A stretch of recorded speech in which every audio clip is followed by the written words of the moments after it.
find the beauty goes much deeper once you get to meet her. She's a Mona Lisa.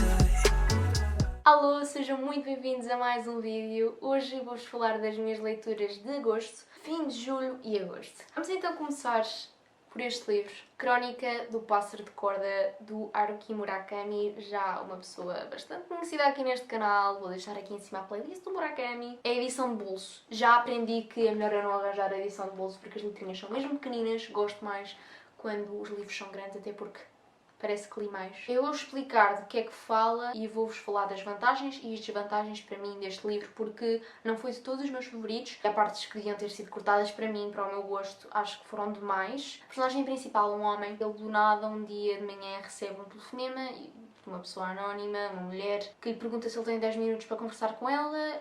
Situação estranha, e a partir desse momento a sua vida muda completamente, do 0 ao 80. Começa a desenrolar a história, o seu gato perde-se e ele passa os dias a procurar o gato, também porque está desempregado, ele despediu-se do seu emprego. Existem mais personagens que vão aparecendo assim à toa, de forma estranha. Uma das coisas que eu gosto mais neste livro é o facto de eles explorarem um poço. Sim, um poço numa casa abandonada. E basicamente esta personagem principal costuma ir para dentro desse poço, que é bastante profundo, destas escadinhas, e fica lá em baixo a refletir sobre a vida às escuras. Um sítio que acaba por também poder ser uma metáfora, não é? Um sítio que à partida nos deixa bastante desconfortável, com medo e receio. Pode ser um bom sítio para refletir, para melhorar, para evoluir do desconforto, de sairmos da zona de conforto para evoluirmos. Nós acabamos por ter um mundo paralelo que vai aparecendo nesta história, que é um hotel, e é aí que eu acabo também por ir para a parte das desvantagens, porque há certas situações intrigantes neste hotel que me faz ficar triste por ele não ter desenvolvido assim tanto. Há uma personagem específica neste hotel que eu queria saber mais, quem era, o que é que se passou, o que é que está ali a fazer. Só que há muitas pontas soltas que ele deixa abertas. Queria que ele desenvolvesse mais este hotel. Me fez lembrar muita música do Hotel Califórnia. Pois, outro problema, eu não me identifiquei muito com os personagens, honestamente. Há uma série de personagens, existe uma vidente, existe uma rapariga nova que é meio comum nos livros do Murakami, uma rapariga nova, mas que já é bastante madura e que neste caso ela tinha saído da escola e ia começar a trabalhar. Uma parte que eu gostei foi da guerra, em que há um coronel que acaba por falar com esta personagem principal, explicar a história dele, porque isso é uma coisa que acontece muito neste livro. Nós descobrimos o passado de vários personagens a fundo, e desta personagem eu gostei de perceber o que é que ele passou na guerra, e há uma outra situação de tortura muito intenso mesmo. Das mais intensas que eu já li na vida, envolvem esfolar pessoas e assim, exato. Pontinhos no todo que gosto, mas no todo, no geral, não é um livro que me tenha entrado. Esta personagem que eu disse que era mais nova, gostei da relação dela com a personagem principal, gostei da conversa que ela teve relativamente à morte e depois o que se desenrola também no poço, mas ela a falar da morte. Um livro que mistura imenso a realidade com o sonho.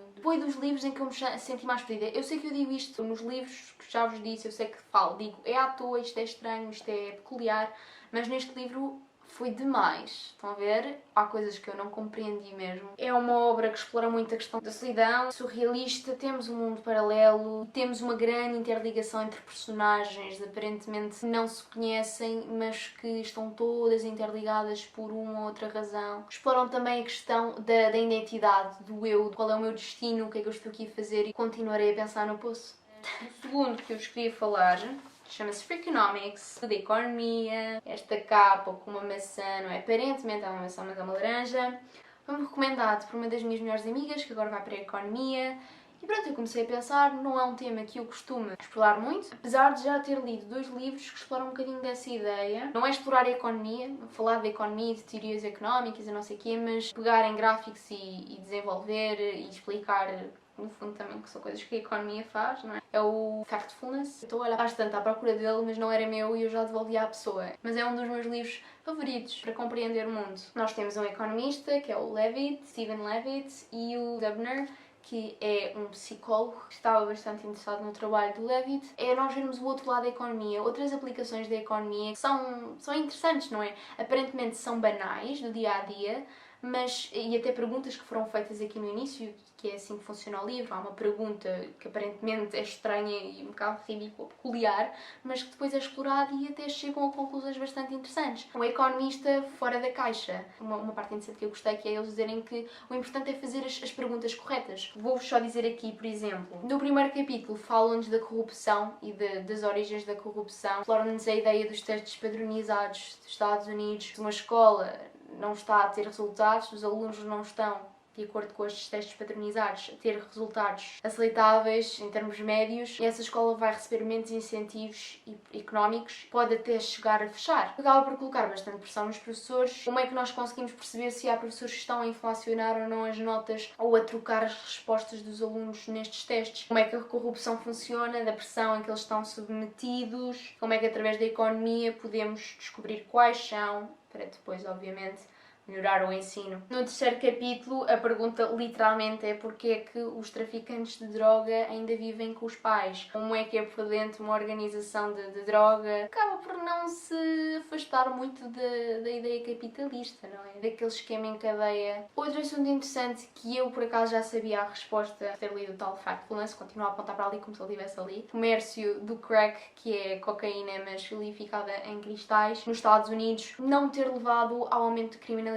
que era o que aparentemente deveria ter acontecido. Também aqui exploram essa questão e porque é que estavam todos errados. Quinto e sexto capítulos exploram a importância dos pais na educação dos filhos, certos indicadores que influenciam ou não o futuro das crianças. É curioso também de nós lermos. No fundo, achei que foi um livro de uma abordagem simples, como vos disse, não é um livro técnico. Gostei bastante e recomendo, não é muito grande. O último, não tenho aqui, chama-se Homens Sem Mulheres, do Haruki Murakami, um amigo meu emprestou-me. É o primeiro livro do Murakami que está dividido em contos. Portanto, são contos, são 7 contos, 7 histórias curtas, histórias sobre solidão, sobre melancolia, sobre homens sem mulheres, homens que estão sozinhos, mas que é curioso, porque apesar de não terem mulheres, estão constantemente rodeados de mulheres. Existe um conto mais para o fim, que tem o Gregor Samsa, que é a personagem principal da Metamorfose do Franz Kafka. Portanto, temos aqui uma homenagem a Franz Kafka, que, como sabemos, é um autor que o Haruki Murakami gosta imenso e que faz tributo em vários livros, Kafka à beira-mar, inclusivamente. Temos músicas dos Beatles, 2 músicas são títulos destes contos. Vou-vos só dizer rapidamente quais são as histórias que eu gostei.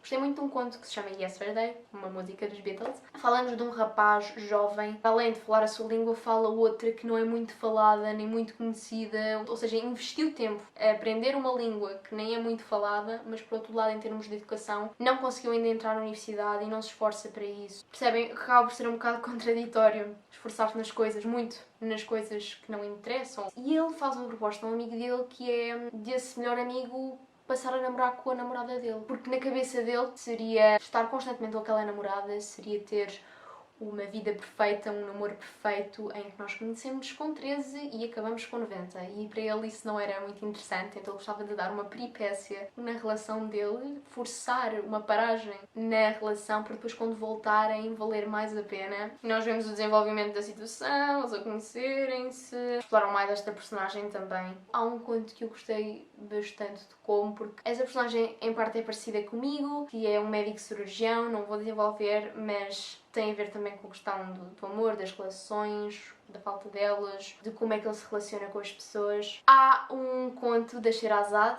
que faz menção às Mil e Uma Noites. Foi a história mais estranha que eu li. Esta Sherazade é muito estranha, desde cheirar coisas de outras pessoas, de uma pessoa que ela gostava, mas assim, um lápis e deixar coisas no quarto dessa pessoa. Houve partes até que me fizeram lembrar o filme do Her, com o Joaquin Phoenix. Eu logo quando comecei a ler este livro, eu virei-me logo para o meu amigo e fiquei do género: o Murakami está a ser machista. Eu não estou a gostar nada do que estou a ler aqui, porque ele põe as mulheres, do género, há uma personagem que à partida não quer que aquela mulher conduza o carro, seja ela a conduzir, porque é uma mulher a conduzir um carro. Ao longo do livro vamos percebendo que estes homens precisam mesmo das mulheres e, portanto, estas questões machistas não fazem sentido nenhum. Os verdadeiros protagonistas deste livro são as mulheres. Independentemente de elas ficarem ou não na vida deles, elas vão deixar uma marca, inevitavelmente, neles. Oh yeah, vocês vão ser homens sem mulheres e vocês vão ter saudades nossas. Já li melhores de Murakami e é isso. Infelizmente não sou muito fã dos contos, porque corta ali a história. Foram estas leituras de agosto. Destas 3, recomendo mesmo Freakonomics. Espero que vocês tenham gostado, que estejam bem e vemo-nos então para a semana.